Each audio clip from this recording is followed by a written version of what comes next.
from earlier on in the year. You're going to be doing Christmas decorations? Kind of. We're going to be doing.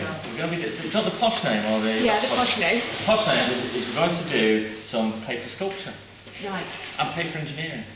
Oh, They're not posh names. It's going to be pop-up stuff, which would be good for Christmas decorations or Christmas cards. And also to think about. Sorry, I'll come around here.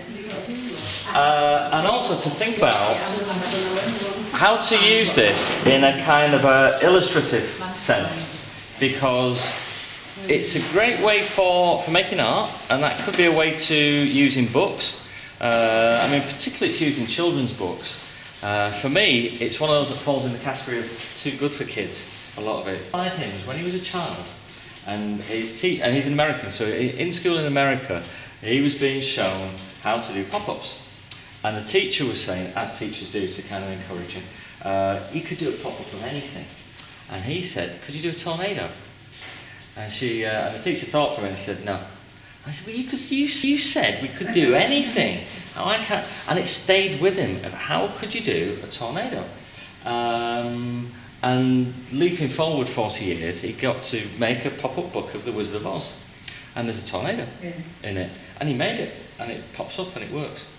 And it's engineered very, very cleverly. It's not just using paper, it's using sticks, it's using string, it does spin, and there are cows in it, and barns, and everything, and it works like a charm. So it's a great one to, again, for the obsessive, that once you get into this, it's one of those kind of kitchen table things where you can then think, right, if that works, then that could be that, you know.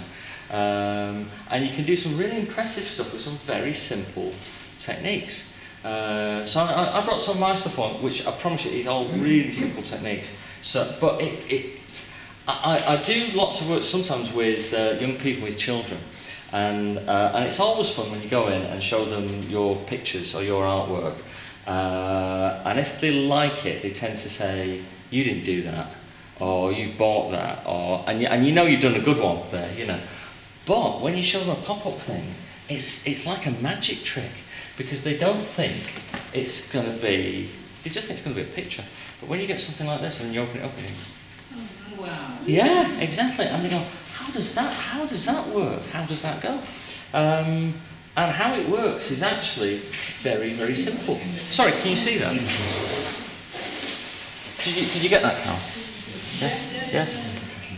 And how it works is really very simple. And all pop-ups work off the basic same principle, which is folds and cuts, okay? And it's not those two exclusively, it is those two together, okay? You will sometimes see where people say, I've made a pop-up, and it's a bit of a feeble concertina kind of thing that's been stuck on a piece of card with a thing on the front that's kind of falling off. That's not really a pop-up, and it wouldn't last. Going back to the old Rupert books, They did used to have people testing them out to see how well they would last and how well they would work. And they've kind of mechanised that now. So for children's pop-up books, they reckon you've got 6,000 goes before it will fall apart. And periodically the Daily Express brought out children's books that had about half a dozen card pages that were pop-ups as well. Yeah. Along with Pelican, I think they had one like that. Yeah. There used to be a very, very good bookshop in Southport. I don't know if you know Southport, where there's a bit, I can't remember, there's an arcade there that has a bronze sculpture of Red Rum in, and at the top was a bookshop. And I was talking to the bookseller there, and we got onto this, and he said, come this way, he said, and it was a bit like Mr. Ben, come into this secret vault. And him and his wife collect pop-up books. And they had variants and versions of, and if they got one, they would try to get another one. So that there was one that they would open and play with and have a look at, and another one never got opened, just in case. Yeah, I think it's Lord Street, isn't it? It's an arcade off Lord Street. Yeah. It's called. Yes. Yeah. I think the bookshop's gone. Yeah, I think it has. Yeah. But anyway, but things like this, and also things like, again, exactly the same principle is doing stuff like this. Like this. Okay. I've got one actually, which is 12 Days of Christmas. Yeah. And you open that up and all the things for the Christmas things come out. Yeah. My daughter bought it years ago. Yeah. I mean, with this, how it works is it's a series of bars, that are cut in at different heights and different lengths, and you work out the composition of who's going to go where, and which characters you would want in the foreground, which characters you want in the background, and then exactly which bits you would need to cut to measure that so that they would come out in a certain way.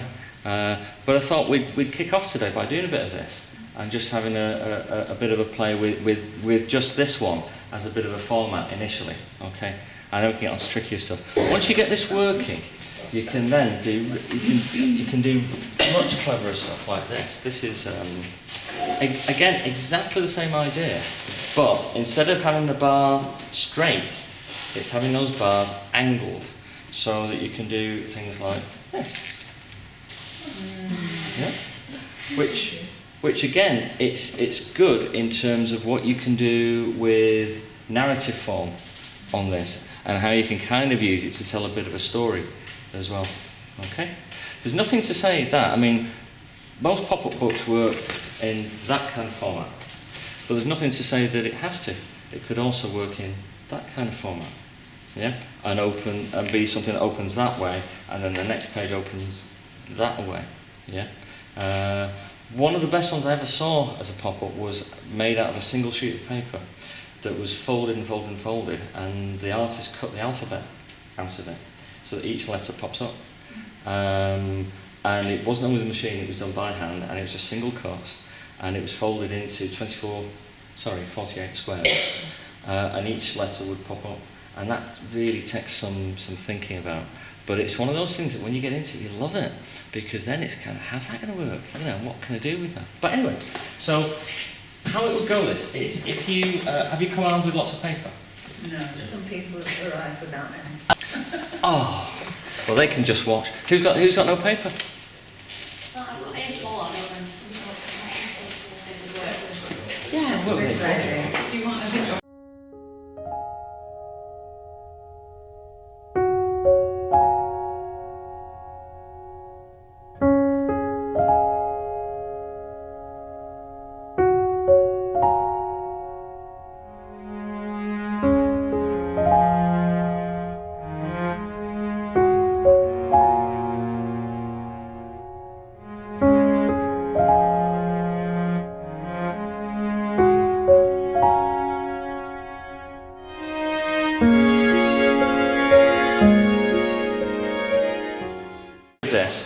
So it's important to make the fold as sharp as you can. So the way to fold it is, if you sort of think about your paper a bit like if you're going to fold a blanket.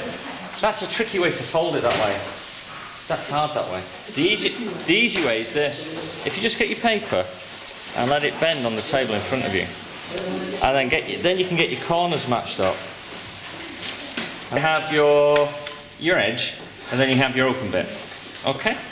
So, what you can then do is, and you don't need to measure this, we're just going to have some fun with this one, we'll get into the serious stuff later, but if I put a cut in the middle of this now, so if I make a cut there, now... On the folded head? On the folded edge. If I cut past halfway there, then it will stick out at the end. Okay? So it's if you mind the pop-up thing sticking out at the end. Yeah? If you don't want it to stick out at the end, then don't go over halfway. Okay? Don't go over halfway.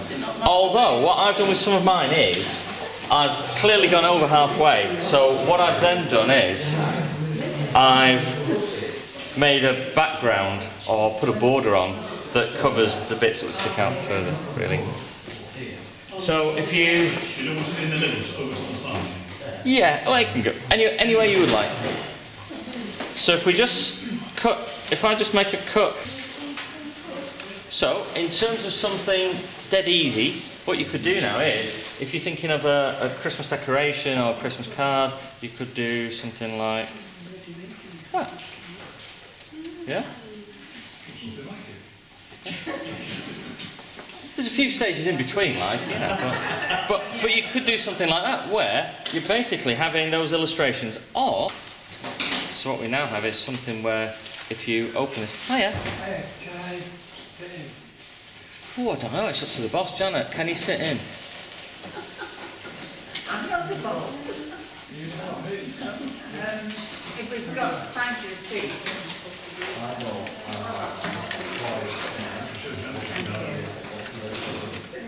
Yeah, so this now will come forward there like that, and that other bit will sit into there like that.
I want to show you this. Have you got one of these? This is by Robert Sabuda. As I say, his pop-up stuff is incredible. This was a book that he did. It's one of the few where he actually wrote the story as well. Okay, but normally he's used pop-up to do things like Alice in Wonderland, Wizard. But this is gorgeous, and it's very seasonal as well. So Winter's Tale has things and also has bits that will fold out the side. But again, this is using those techniques that we've used today. Yeah. Okay, of hinges. Yeah. But in this format. Yeah. So it could be something in nature, it could be something to do with birds or animals or fish, it could be something from a story. And then next week, hopefully I'll get the opportunity to get around everybody and maybe do some individual stuff and support you with how to do that. But yeah, I mean again, Janet, thanks for asking me back. You're very welcome. Hope you've enjoyed it this afternoon, and we'll see most of you next week.